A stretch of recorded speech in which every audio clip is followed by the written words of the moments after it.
What is good, YouTube? Jujutsu Kaisen is back, but the disclaimer for this video is that this is 262.5, so it's a half. It's not 263. So I just want to give that disclaimer out that this is still 262. And how this battle starts, or this chapter, I will say, starts, is that Yuta and Sukuna are locked in mortal combat.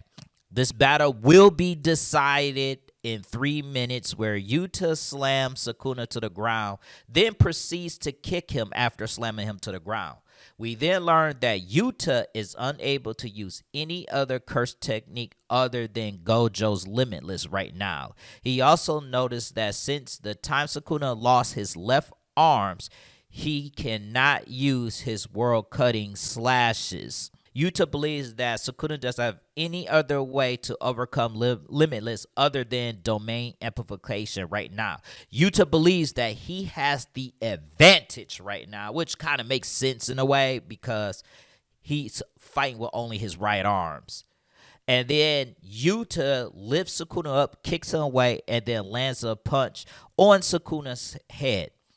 Although Yuta can fight Sukuna right now, he is having a hard time adjusted to Gojo's longer arms and legs because Gojo is 6'3" and Yuta, I believe, is 5'9", so it's a kind of like 4 or 5 inches for Yuta, so he has to get used to that.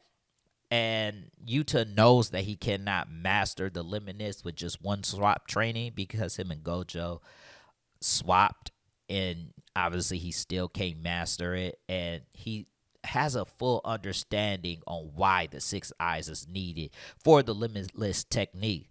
This is something that was stated back in chapter 261 when Kusakabe had suggested for Yuta to copy Gojo's Limitless technique, but Shoko shot that idea down by telling him that they need the 6 eyes for it to work properly. Also, because 6 eyes isn't a curse technique but is part of his body, he cannot copy it, which makes sense. Yuta then remembers Gojo saying that it's okay that he is the strongest and thinks how much it must have taken Gojo to say that confidently.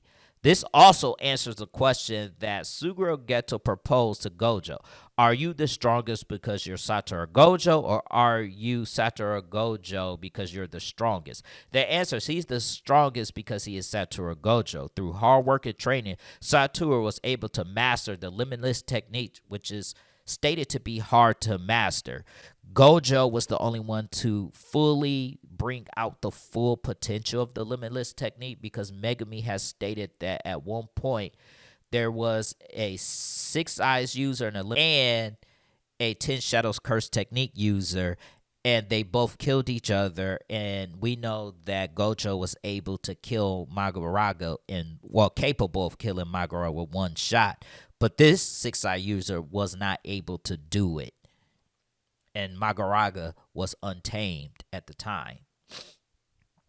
Sukuna notices that Yuta is struggling with Gojo's curse technique, asks Yuta if he really has time for this, and punches him away. So basically he's just saying, do you have time to be trying to learn a new technique in the middle of this fight? And that's when Sukuna begins to think of what Kenjaku had told him regarding Yuta's curse technique. Kenjaku shared that Yuta's curse technique is copy, and how he copies it is that Rika needs to consume the body or a part of it for Yuta to get the technique. But Sukuna wonders if Yuta could use any other curse technique that he's copied while in Gojo's body, or can he only use Gojo's Limitless for now? He's basically thinking what's going to happen if Yuta's 5 minutes are up. Sukuna wonders how long Yuta's copying will last and what would happen if Kenjaku's curse technique ends. We all know what's going to happen when Kenjaku's curse technique's going to end, and it's, will Yuta still have Gojo's body? What if Yuta hasn't even thought about what will happen after this fight? Sukuna starts to realize what Yuta's plan might be as he remembers Gojo's hollow purple. I think that I said this in the past that he probably, if he survives this, he'll be stuck in Gojo's body forever. And that's when we see a small flashback, I'll say. And this is where Gojo makes fun of Yuta saying his curse energy is too inconsistent. But Maki and everybody else rebucks him, saying that Gojo is too strict on Yuta. And Yuta then begins chanting for Hollow Purple, but we know Sukuna ain't about to let that happen. So he grabs a hold of Yuta's arm and undo the signs and punch Yuta in the face, because Sukuna understands how dangerous Hollow Purple is. He even stated that if he took a point blank range from Hollow Purple, that he will die from that. And Sukuna's not in the business of trying to die, so he's protecting himself at the moment. But this is where the plot thickens, because Yuta uses blue, and then out of nowhere, he throws a recorder near Sukuna. And that's when you hear Inumaki's voice that screams, "Don't move," which freezes Sukuna. And this shocks Sukuna because he wasn't expecting that. He realized that this isn't a copy technique, but the real technique. And that's when Yuta finishes his chant to load up Hollow Purple and is ready to fire at the moment. But we know this is either going to misfire or be not strong enough to take out Sukuna, or Sukuna is going to protect himself using domain amplification. Those are like the three main things. So I'll say it again, and maybe a little slower. The first one, I think, is that it's just going to misfire. The second one would be that it just won't be strong enough to harm Sukuna or kill Sukuna, but give him like major injuries, but not enough to kill him.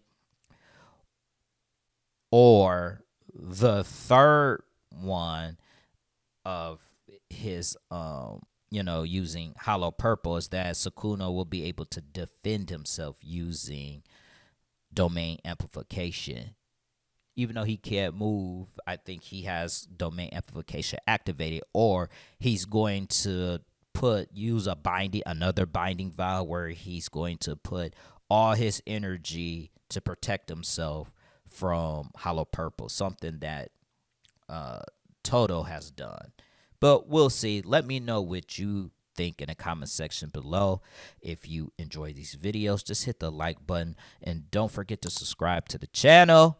And I'll catch you guys on the next one. Peace out, y'all.